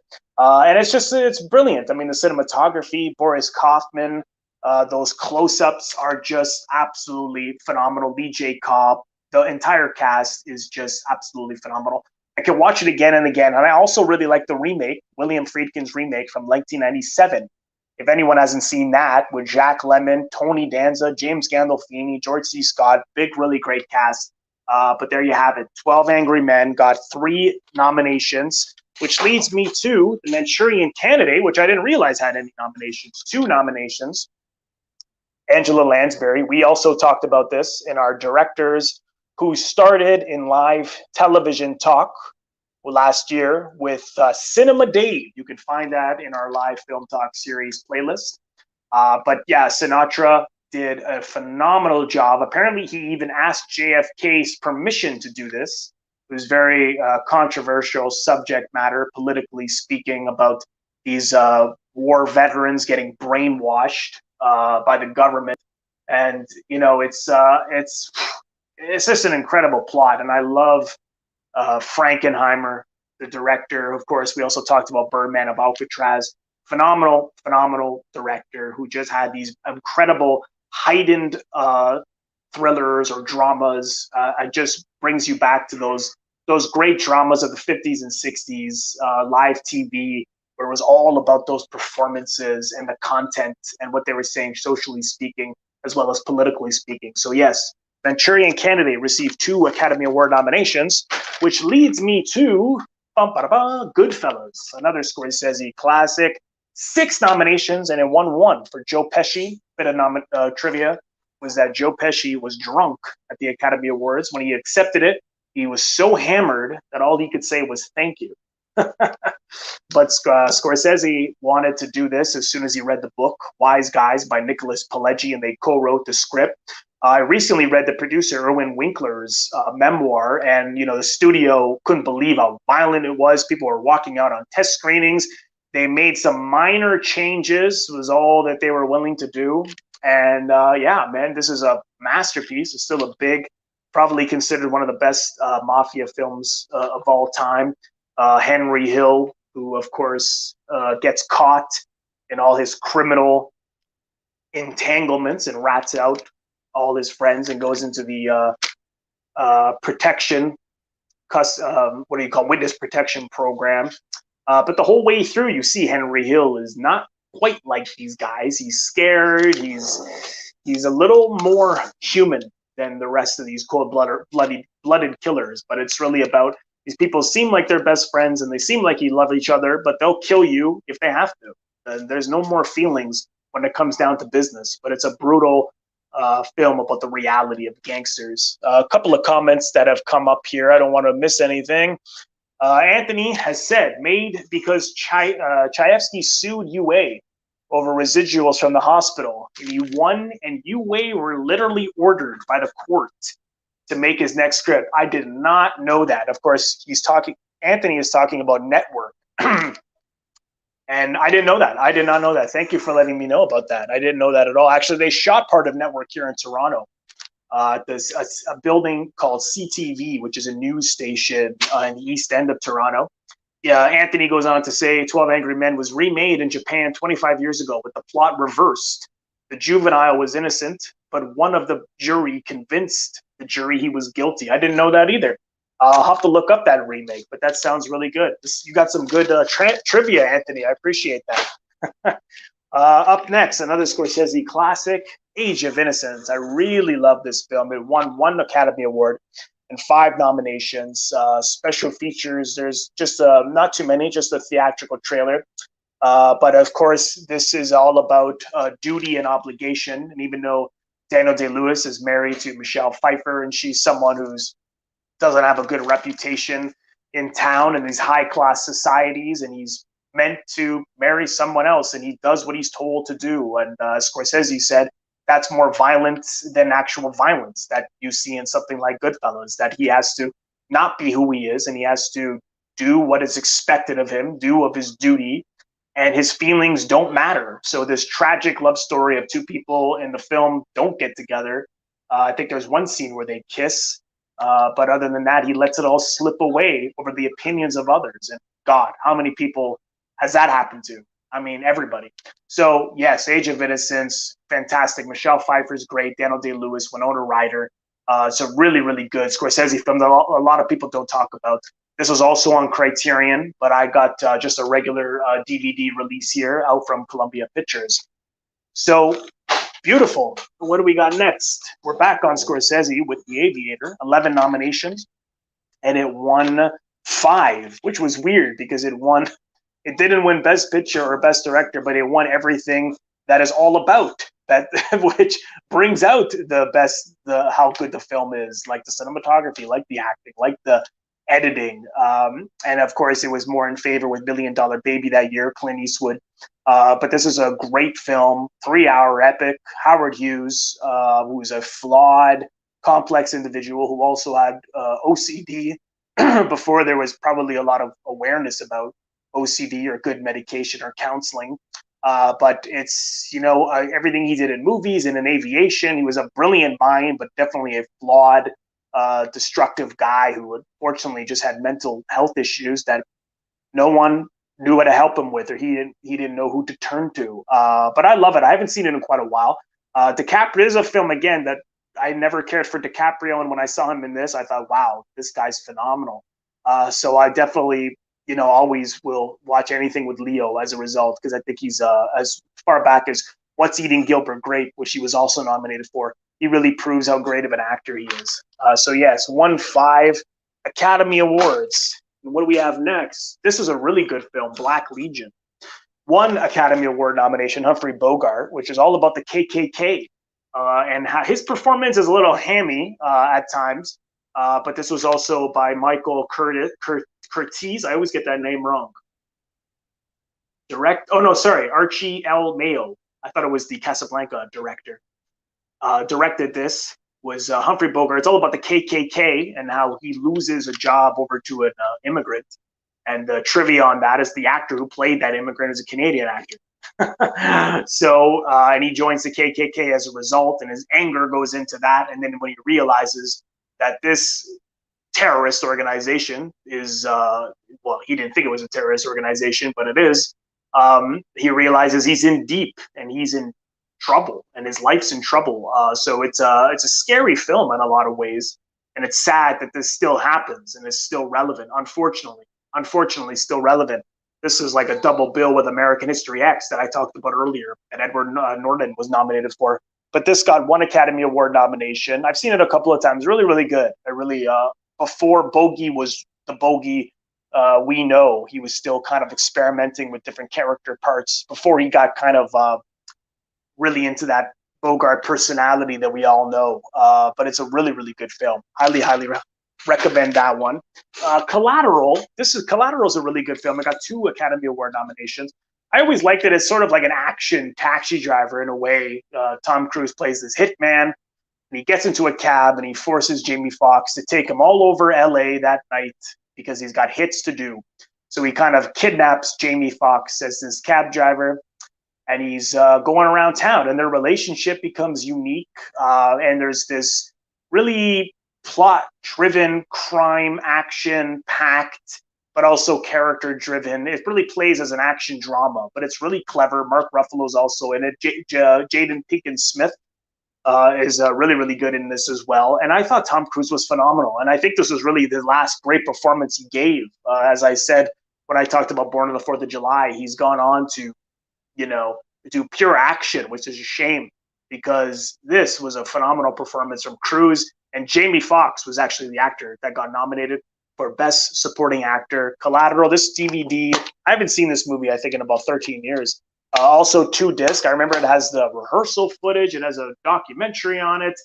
Really, really, really worth it just for the featurettes, especially. So there you go. Collateral, 2 nominations, which leads me to Straw Dogs, which was from 1971, which, as someone put it, is an adult version of Home Alone. But Dustin Hoffman's great, Sam Peckinpah, and it got how many nominations? 1, I think. Yes, 1 nomination, but it's a violent, brutal film. It's really about facing one's cowardice, and unfortunately, in his case, he had to face it and be violent in order to get these people trying to break into his house. And it's dark. His wife gets raped, and it's brutal. And he ends up just going on a rampage and killing everybody, Dustin Hoffman. But it's a phenomenal film, and it got 1 nomination, as I said, which leads me to Easy Rider, 2 Academy Award nominations for Best Writer and Best Supporting Actor. Jack Nicholson, which was a star-making film. Of course, it has an incredible intro on those motorbikes, which you can see right here.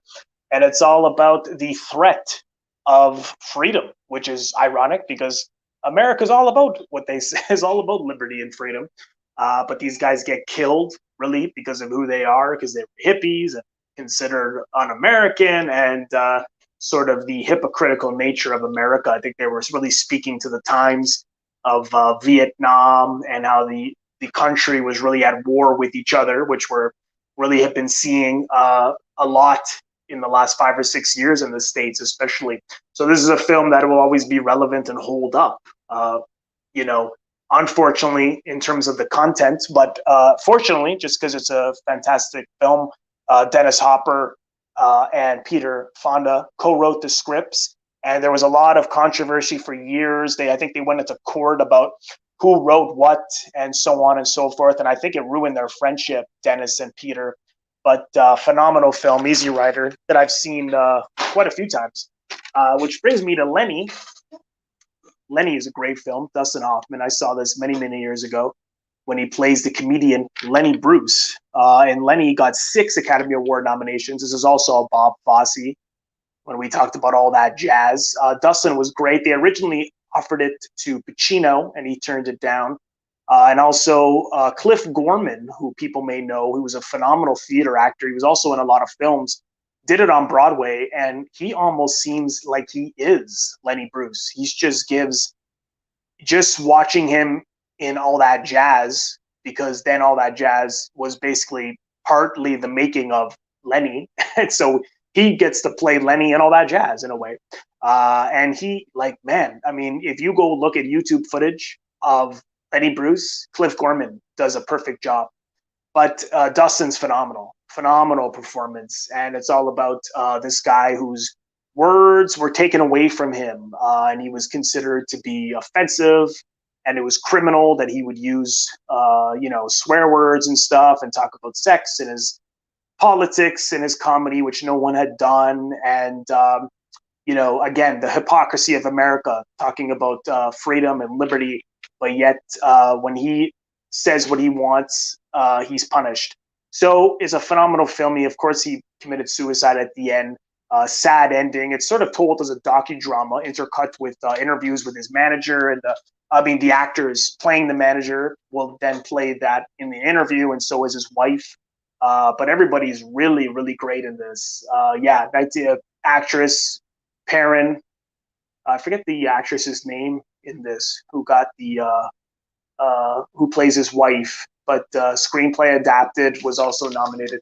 But yeah, Lenny I've seen many, many times. Fantastic film, which leads me to, what do we have next? We were just talking about Cliff Gorman. You got An Unmarried Woman. This came out in May of last year. Paul Mazursky, and this was also a feminist film at the time, similar to Alice Doesn't Live Here Anymore, a woman who is in a happy marriage, and that guy leaves her for a younger woman, and it's about her discovering who she is. She was always someone who was with the same guy, who got married, and perhaps never really had her own life, and she goes on her own, and she has affairs, and she falls for another man, but she ultimately decides to live her own life. He wants her to move away with her. She says no. But the performances are great, just to see Jill Clayburgh play this woman who's struggling with this problem of being left and not knowing who she is and having a child and so on and so forth. Michael Murphy is her husband in it, who is a really underrated, brilliant actor, in my opinion. But this came out just last year. It has some great special features on it. And I think Paul Mazursky was an underrated writer and director, in my opinion. And this is a film that I've always really, really loved, An Unmarried Woman. Which leads me to, what do we have next? Man, I've got so many movies. Miracle on 34th Street, 4 nominations and 3 wins. Edmund Gwynn, I remember when he won the Academy Award, he said, there is a Santa Claus. And I think we all know what this is about, so I won't go into it. But Miracle on 34th Street did get 4 nominations, and it won 3. And what's interesting about this film is that you never quite know whether he maybe is, has some kind of mental illness, or if he is really Santa Claus. It's really kind of ambitious. The ending certainly is saying that he's the real Santa. But it's a story that includes the audience, which, a lot of Christmas films are quite light and easy. But this is a little more, makes the audience think in a fun way, definitely. But I love this film. I watch it every Christmas time. Miracle on 34th Street. What do we have next? East of Eden. 4 nominations, and Joe Van Fleet won for Best Supporting Actor. Brilliant film. When Elia Kazan said he met James Dean, he said that James Dean is Cal. He gives a phenomenal performance, of course. I haven't seen this in quite a while.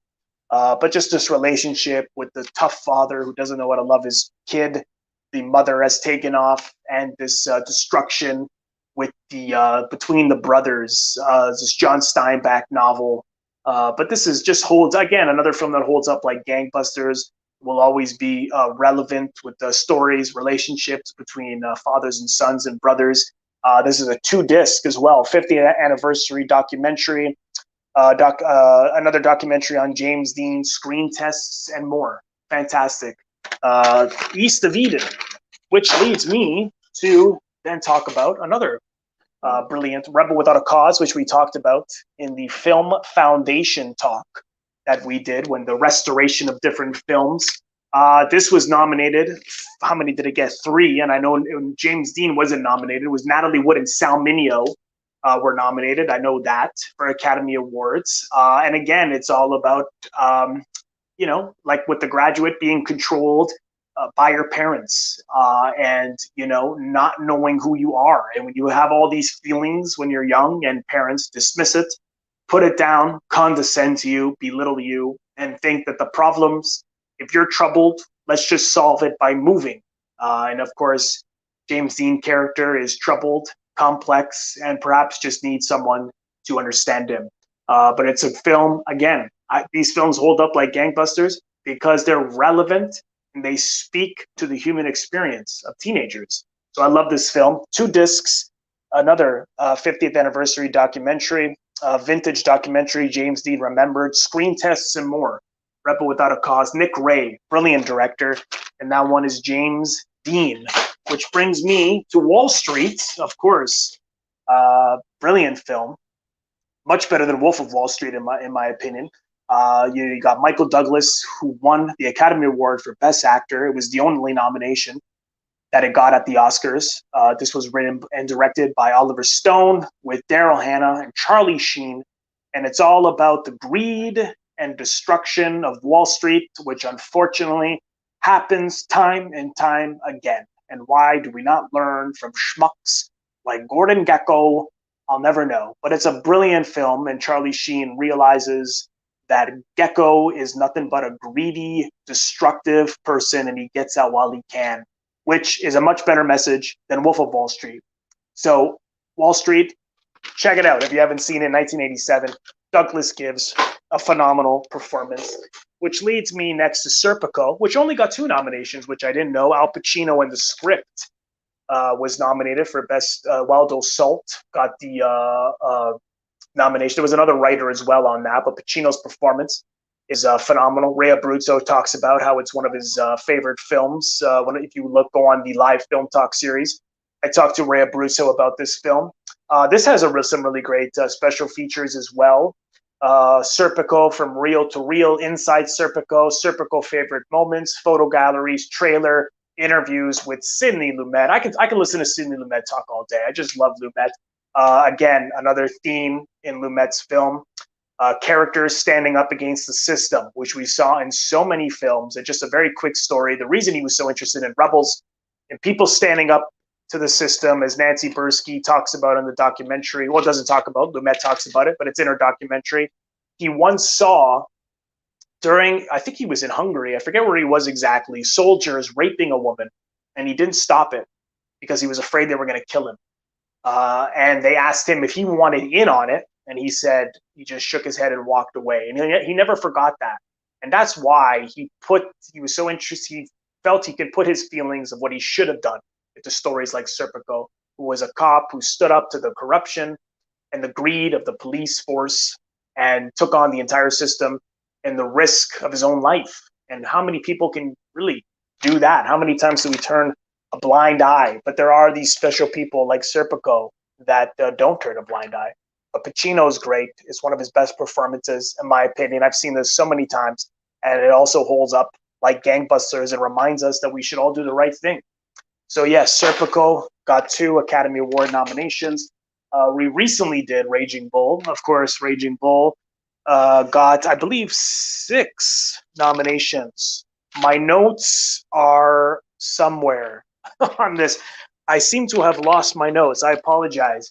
But Raging Bull got a number of nominations, and it won for editing, and De Niro, of course, won for Best Actor.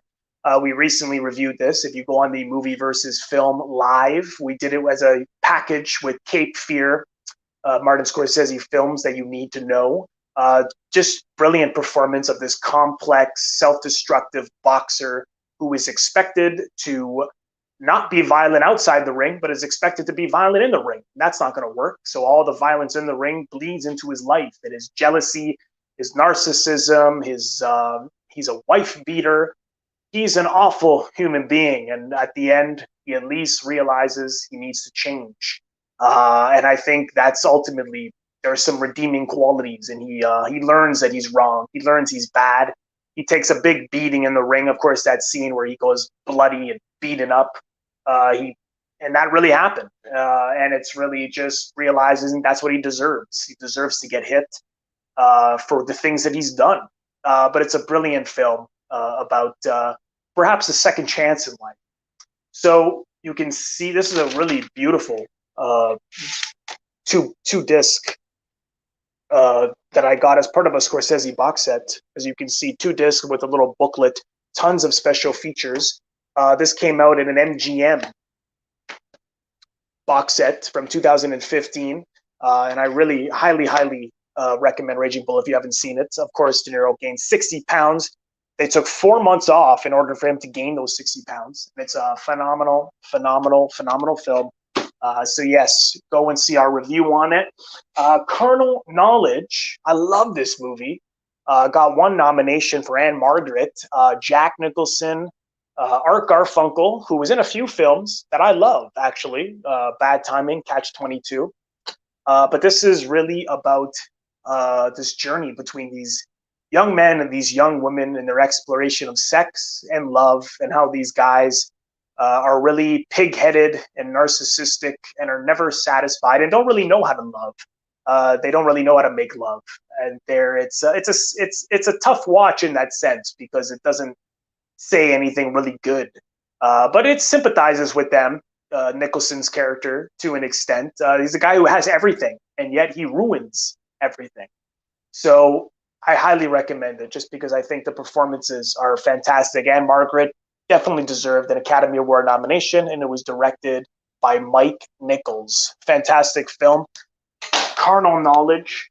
Godfather, of course, won 3 Academy Awards, and that is for Best Picture, Best Actor, and Best Adapted Screenplay. Best Actor, Marlon Brando. Of course, as we know, he refused the Academy Award that year because of the treatment and depiction of indigenous people in America on screen, and he's right. And this is something that it's interesting that Hollywood gets behind those things now, but at that time he was a one-man band. He was booed at the Oscars. The woman he sent was booed. John Wayne had to be restrained backstage. It was more of a conservative time than it is now. But what a masterpiece. Brilliant film, brilliant performance by Brando. There's so much trivia on this. And of course, the self-destruction of Michael Corleone, of how he was so insecure, needed to be accepted by his family, and destroys himself in order to find that acceptance, which is sad. But part 2 follows up brilliantly, and it's just really a metaphor for the corruption of America, I think. But also I think it holds up just because of the family. I think we can all relate to needing our parents to approve of who we are, and about the love between the father, the grandfather, the mother, the sisters, and so on and so forth. It has everything in it. It really has everything. So it's a beautiful film, 1972. Godfather, of course. And that is it.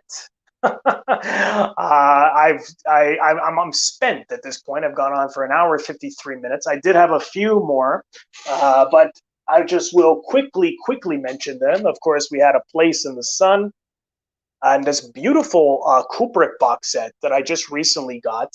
And this has The Shining, Full Metal Jacket, Eyes Wide Shut, Barry Lyndon, Clockwork Orange, 2001 Space Odyssey, and Lolita. These all have many Academy Award nominations. I think 2001 is the only one that won an award. Kubrick never won an Academy Award either. And I have mixed feelings about Kubrick, but I recently watched Barry Lyndon again and really loved it. That's really what got me to buy this box set. Eyes Wide Shut I've always loved, and I've always had mixed feelings about his film. They're a little too technical for my taste. But I think Barry Lyndon was brilliant. We talked about it in length with Movie versus Film, a live talk we did with Rob from the Movie Vault, with Big Trouble in Little China. Was a double feature we did, Movie versus Film. And he picked this, and I watched it again, and it really got me to get this box set. But yeah, Clockwork Orange has many nominations. Barry Lyndon had many. Lolita had a few. And 2001, one for the special effects, of course, was Kubrick's only nomination. So this is a brilliant, pretty inexpensive box set of these brilliant filmmaker, Stanley Kubrick. And of course, lastly, Quiz Show was nominated for Best Picture that year, Robert Redford. Really, really good film. Scorsese has a small part in this. John Turturro, haven't seen it in quite a while. But Quiz Show, the last one I have to talk about. And that's it. So thank you so much, everyone. I think I'm losing my voice at this point. I didn't even think I had that many Academy Award nominated or winning films, but apparently I have a boatload of them. So when I wanted to do this as a bonus today, I thought it was going to be I thought it was just going to be a little quick fun that I'd have. But I have had a blast. I'm just starting to lose my voice for talking for too straight. I have had a really great time going back and talking about these great films that we have physical media with so many bonus features. I never truly agree with Academy Awards or Oscars or awards of any sense. But on the plus side, when the season comes up every year, you think about the other films that have won or been nominated. And it's a chance to go back. It's another reason to look at other films that maybe you haven't seen in many years, or maybe that you haven't seen, and so on and so forth. I know that when I started loving films, the reason I found a lot of the films was just, oh, that won an Oscar, this won an Oscar. And you start to Google and find things of what won the Academy Award this year or that year. And I learned a lot just that way, even though I don't necessarily totally agree with awards and stuff like that. But I know it's fun. And I know that it has its merit. But these are films that I own, that I love. Most of these I've really, actually all of them, I really, really love. So I thank you for joining me. Anthony's last comment, David, is Koff's book on Network, Mad as Hell, is worth checking out. I've heard about that book, and I will check it out. Thank you so much for that. And thank you again for watching, those of you who tuned in and commented and asked any questions. If this is your first time on my channel, please consider subscribing by pressing the subscribe button in the bottom right next to the description box. And for anyone watching the replay, you'll see the Movie versus Film logo floating above my head to your top left. Click on that, and then click the bell in order to get a nomination. Yes, I've been nominated as Best Bell Ringer, as Best Podcast. Maybe there should be a Best Podcast for Academy Awards. It's coming. It will come in the future. Yes, so click the bell in order to get a notification every time we release a new video or go live like I am today. We're mostly live nowadays anyways. Thank you again, everyone, and we will see you soon. Take care.